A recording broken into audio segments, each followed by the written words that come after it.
আটের পল্লী কিশলয় সমিতি আর বিশাল সংঘের চোখ ধাঁধানো শোভাযাত্রার পরও রাত তখন অনেক বাকি। শেষ যাত্রার টান আমাকে টেনে নিয়ে এলো তাই মুখার্জি বাগানের একেবারে সন্নিকটে। চারপাশে আলো, ভিড় আর অপেক্ষার উত্তেজনা। দূর থেকে ভেসে আসছে ঢাকের তালের আর ব্যাকপাইপের ছন্দের এক অন্যরকম আবেশ। দেখতে পেলাম ধীরে ধীরে এগিয়ে আসছে কৈলাস বোস লেনস্থ মধ্য হাওড়া শক্তি সংঘ, আর সেই সাথে বাড়ছে হার্টবিট, বাড়ছে উত্তেজনা, কারণ এই রাতের শেষটাও ঠিক একই রকম জমজমাট। প্রথমেই অ্যাজ ইউজুয়াল পেলাম অ্যানাউন্সের ভ্যান। নমস্কার, কানাই পূর্ণ স্মৃতি সংঘ ও সহযোগিতায় মধ্য হাওড়া শক্তি সংঘ কৈলাস বোস। আর তার পরের ঝলকেই চোখ আটকে গেল লাইটে মোড়া এক রাজকীয় ঘোড়ার গাড়িতে। গাড়ির বুকে সুসজ্জিতভাবে স্থাপন করা হয়েছে মায়ের ঘট। আলো আর ভক্তির মেলবন্ধনে তৈরি এক অপূর্ব দৃশ্য। এক মুহূর্তের জন্য মনে হচ্ছিল এ যেন শুধু এক শোভাযাত্রা নয়, এটা একটা রাজকীয় আগমনের আভাস। সুন্দর একটা লাইটের আউটলেটের পরেই তারপর ময়দানে এন্ট্রি নিল প্রথম ব্যাকপাইপ টিম স্বরূপ বিবিএস। অনেকদিন পর এদের পারফরমেন্স চোখে পড়তেই একটা আলাদা উত্তেজনা কাজ করলো। সঞ্জয়ের অনুপস্থিতিতেও টিমকে দারুণভাবে লিড করছিল আমাদের সকলের প্রিয় শঙ্খ। আত্মবিশ্বাসে একেবারে ভরপুর, একদম নিজের ছন্দে। রাত তখন অনেকটা গড়িয়ে গেছে, সময়ও কম, তবুও শঙ্খের কাছ থেকে ভেসে এলো বড় লোকের বেটিলো। মাত্র কয়েক মুহূর্ত, কিন্তু সেই অল্প সময়েই তৈরি হয়ে গিয়েছিল এক অসাধারণ ম্যাজিক।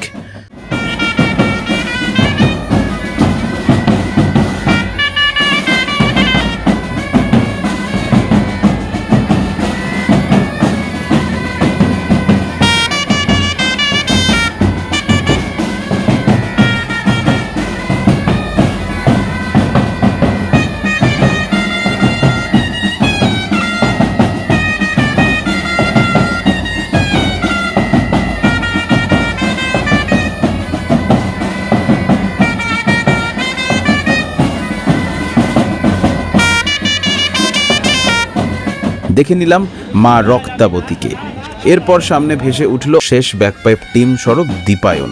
অনেকদিন পর আবার তাদের বাজনা কানে আসতেই একটা আলাদা নস্টালজিয়া কাজ করলো। কি বাজাচ্ছে, কেমন বাজাচ্ছে সেটা আমি আর বলছি না, আপনারাই শুনুন, নিজের মতো করে বিচার করুন। তবে একটা কথা বলতেই হয়, সেই সুরে একটা আলাদা টান ছিল, মন ছুঁয়ে যাওয়ার মতো। শুধু এতটুকুই বলবো, নানটাদার কাছ থেকে যেটা পেলাম, যতটুকু পেলাম, হয়তো সময় আর সুযোগ পেলে আরও গভীরভাবে উপভোগ করা যেত।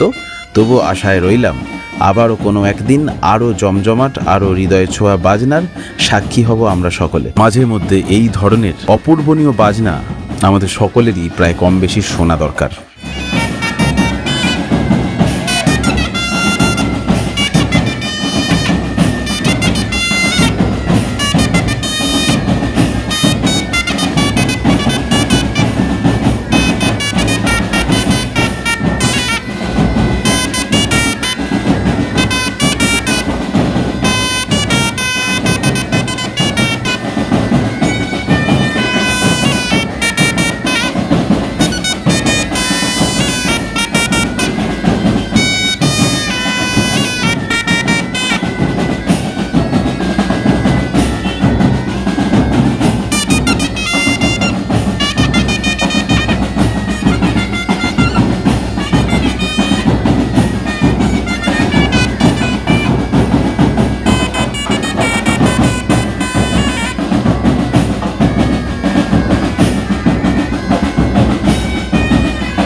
এরপরে সামনে ভেসে উঠল আরও একটা ঝলমলে এলইডি গেট, আলোয় মোড়া সেই ফ্রেম যেন পুরো রাস্তায় মুডটাই বদলে দিল মুহূর্তে। আর ঠিক তারপরেই এন্ট্রি নিল বেলুন আর সার্ফি লাইটে মোড়া এক ঝলমলে ডিজে গাড়ি, যেন পুরো রাস্তাটাই রং আর আলোয় বিস্ফোরিত হয়ে উঠল।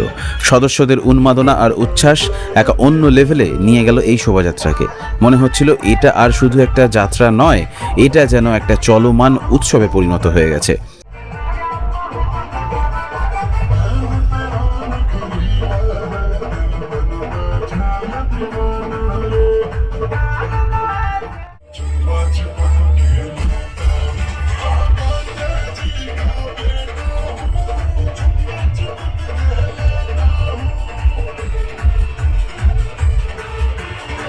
সবকিছুর শেষে একটা নীরবতা নামতে শুরু করলো চারিপাশে।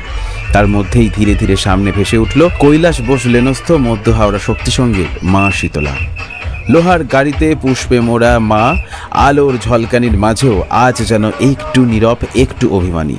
ঢাক বাজছে, ভিড় এগোচ্ছে, আলো জ্বলছে, তবুও কোথাও যেন একটা অদৃশ্য শূন্যতা। মনে হচ্ছিল এই কোলাহলের মাঝেই লুকিয়ে আছে বিদায়ের ভারী সুর।